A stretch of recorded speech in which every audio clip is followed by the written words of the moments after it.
மன்னார் மாவட்ட பொது வைத்தியசாலையில் பட்டதாரியான இளம் தாய் ஒருவர் சிகிச்சை பலனின்றி பரிதாபகரமாக உயிரிழந்த சம்பவம் தொடர்பில் வடமாகாண சுகாதார அமைச்சின் செயலாளரினால் அமைக்கப்பட்ட சுயாதீன விசாரணை குழுவின் விசாரணைகள் நிறைவடைந்துள்ள நிலையில் சம்பவ தினத்தின் போது சிலர் தவறிழைத்துள்ளமை அடையாளம் காணப்பட்டுள்ளதாக மன்னார் மாவட்ட பொது வைத்தியசாலையின் பணிப்பாளர் வைத்தியர் அசாத் எம் ஹனீபா தெரிவித்துள்ளார். இவ்விடயம் தொடர்பாக அவரை தொடர்பு கொண்டு வினவிய போதே அவர் இதனை தெரிவித்தார்.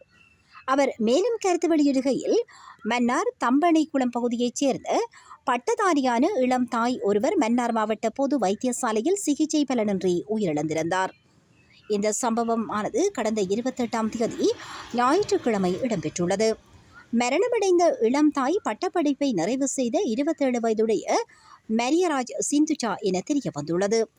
குறித்த பெண்ணின் மரணத்தின் போது சம்பவத்திலும் விடுதியில் இருந்தவர்களின் அசமந்த போக்கே காரணம் என குற்றம் சுமத்தப்பட்டது.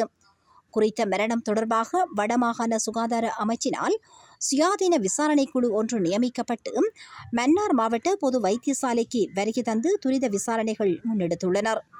குறித்த விசாரணைகள் நிறைவடைந்துள்ளது. விசாரணைகளின் அடிப்படையில் சிலர் தவறிழைத்துள்ளமை கண்டுபிடிக்கப்பட்டுள்ளது. இவ்விடயம் தொடர்பாக விசேட அறிக்கை வடமாகாண சுகாதார அமைச்சின் செயலாளருக்கு மேலதிக நடவடிக்கைகளுக்கு அனுப்பி வைக்கப்பட்டுள்ளது. மேலும் மத்திய சுகாதார அமைச்சின் விசாரணை குழு ஒன்று மன்னார் மாவட்ட பொது வைத்தியசாலைக்கு வருகை தந்து விசாரணைகளை முன்னெடுக்க உள்ளனர்.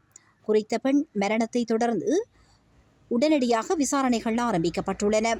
மத்திய சுகாதார அமைச்சின் விசாரணைகள் முடிவடைந்தவுடன் தவறிழைத்தவர்களுக்கு எதிரான நடவடிக்கைகள் முன்னெடுக்கப்படும். மேலும் குறித்த பெண்ணின் மரணம் தொடர்பாக உள்நாட்டு மற்றும் வெளிநாடுகளில் இருந்து எனது தொலைபேசிக்கு பல்வேறு அழைப்புகள் மேற்கொள்ளப்பட்டு கொலை அச்சுறுத்தல் விடுக்கப்பட்டு வருகின்றது. குறித்த அச்சுறுத்தல் குறித்து மன்னார் போலீஸ் நிலையத்தில் முறைப்பாடு செய்துள்ளதாகவும் அவர் மேலும் தெரிவித்துள்ளார்.